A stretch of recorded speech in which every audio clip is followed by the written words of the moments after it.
welcome to the Llamazing Data podcast. Hello, everybody. Welcome to the July's last episode of our show about the data. My name is Ksenia, and my guest today is the representative of a job which is claimed to be never replaced by AI. But is that true? So we're going to figure that out. And greetings to Anna. Thanks for joining. Could you please tell a few words about yourself? Hi, Ksenia. My name is Anna, and I'm owner and founder of, I think, the first salon for curly girls. So I cut only curly hair, and this is something special, I think. So, to approach this kind of methodology, how you actually cut the curls, you had to go through the specific training. So, why is that so? I thought you just like approach curly hair probably the same way as the straight ones. What is so special about handling the curls? No, at all. So, curly hair is something really special because when you cut it, you need to see the volume and you need to understand how it will look like in dry way. And this is the magic. Wait, so one curl is not the same as another curl? Yes. They're like different as the snowflake? They completely different. What? And even we have some kind of groups, for example, wavy, curly, and super curly hair. It doesn't help to understand the curls. When you said that, the fact that we're trying to categorize the hair, like wavy, curly, or super curly, and also like some subcategories, how do those kind of, labeling and categorizing things are appearing in the first place? So, how do you figure out how to label what hair with what? So you see it, and it's also an experience. For example, sometimes people come with hair which looks straight, and touching it and asking right questions, I can predict how curls will look like. I look how it behaves, how it falls. I'm trying to predict the porosity to understand how hair looks in its best way and to understand what time it will take to go back there to see the pattern of the hair. So I ask a lot of questions before I start my work and I start actual cutting. This is actually interesting. So, if your customers are showing you some picture of their hair, and you won't be able to kind of prescribe something for them because just the image is not enough. Yes, just the image and even the video is not enough. Okay, that means that you need some kind of, practical kinesthetic approach to that. But I do know that there are some specific tests which can be conducted to figure out some hair qualities, even without, probably the kinesthetic and the touch-in approach. That might sound a little bit weird, but I've read somewhere that you can check the porosity of the hair according to how it's going to float. So you just take a couple of hairs and you drop them into the bowl of water, and if they float or if they drown, you can figure out what kind of porosity the hair has. So the point I'm trying to make here is that because that is some kind of the approach. I do not really know how real that is, but this is something that can be done probably without deep analyzing. So let's say if scenario A equals like floating on the surface, that means the action A. If the scenario B, so it drowns, it means the action B. So that is kind of the thing that you can like automate the analysis process for the hair itself. Does that sound like something real, or am I just speaking gibberish?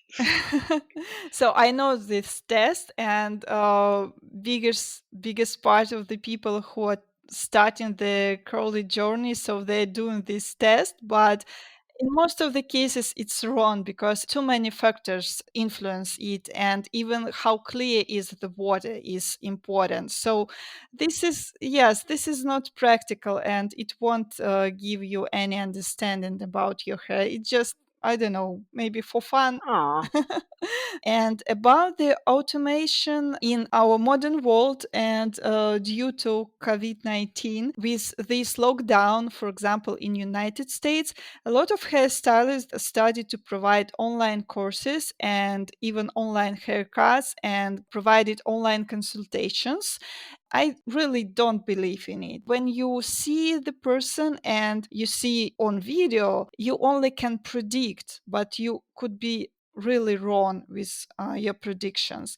Couple of days ago, I saw the video where the guy has been given a haircut by another dude who was sitting in the next room, through this robotic arms which were operating the scissors and the blades. It was pretty scary. I was really, really very scared for the guy, so he would be just dead in there with a horrible haircut.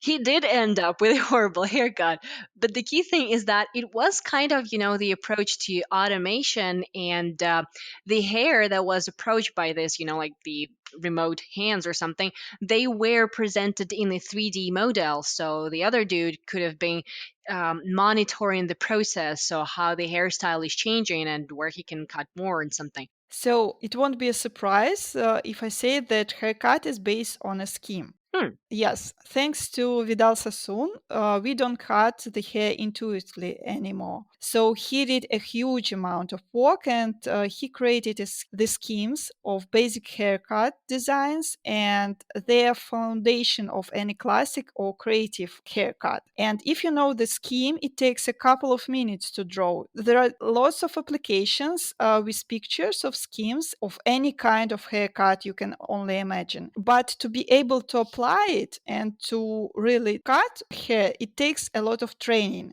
I'm pretty sure that aside from the practical and the hairstyle direct responsibilities, you're still doing more indirect and probably not so obvious, like the operational things, running your little studio. I was wondering, so if you are running like the small business of yours and it's a pretty niche one, what are the, as boring as it sounds, the numbers and the kind of quantitative things that can guide you and confirm to you that, yeah, indeed, you've reached the position where your business is noticed and the service is presented in the correct way?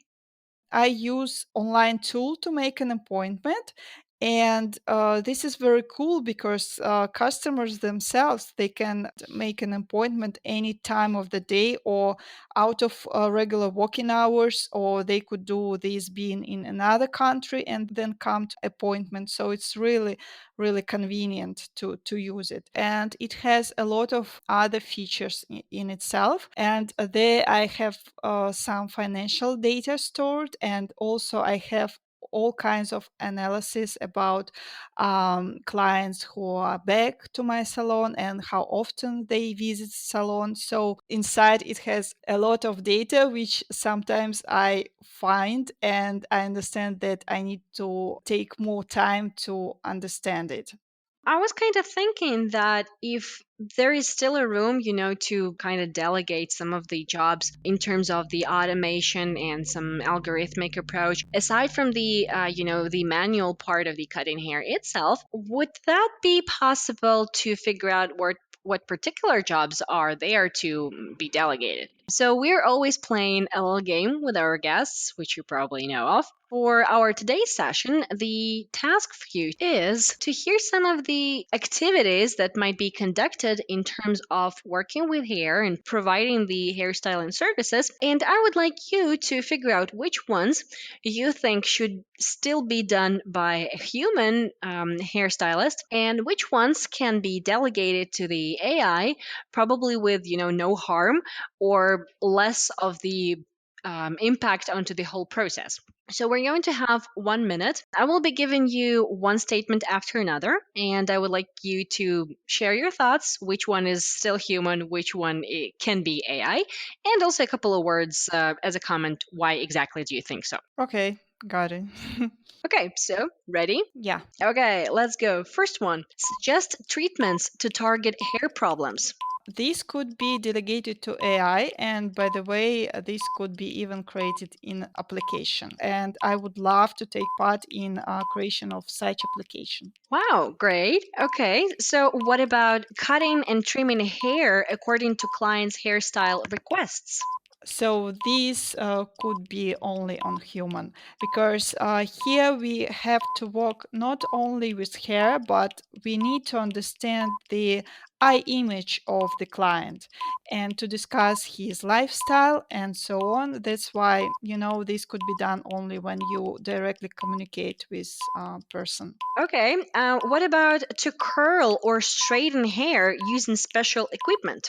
If we're talking about natural curls, so I think this could be done only by person because you walk so close to, people's heads and skin and it could be dangerous. Okay, great. Thank you very much. As a part of the conclusion, let's imagine that you're traveling, I don't know, like 50 years into the future from now. How do you envision your job is going to be then? Will that still exist? Will there probably still be the very same problems curly girls are having nowadays? And what are kind of the innovations you would like to have in the future, which you're lacking now, or something that you would wish would never come true?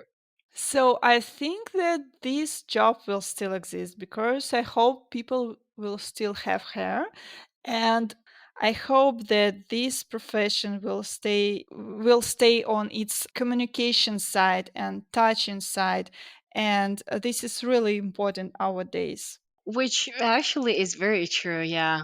Especially through the pandemic, a lot of the people are, missing out onto some human to human connection. So yeah, your job is one of those areas where this is, a must and something that cannot be substituted. Okay, I guess this is going to be it. Thank you very much for this, amazing trip into the world of the curly hair. Thank you for having me. Straight hair is also special, I would say, Yay! and I hope that people will learn something new. Thank you for all our listeners out there for your patience and for your interest, and see you next time.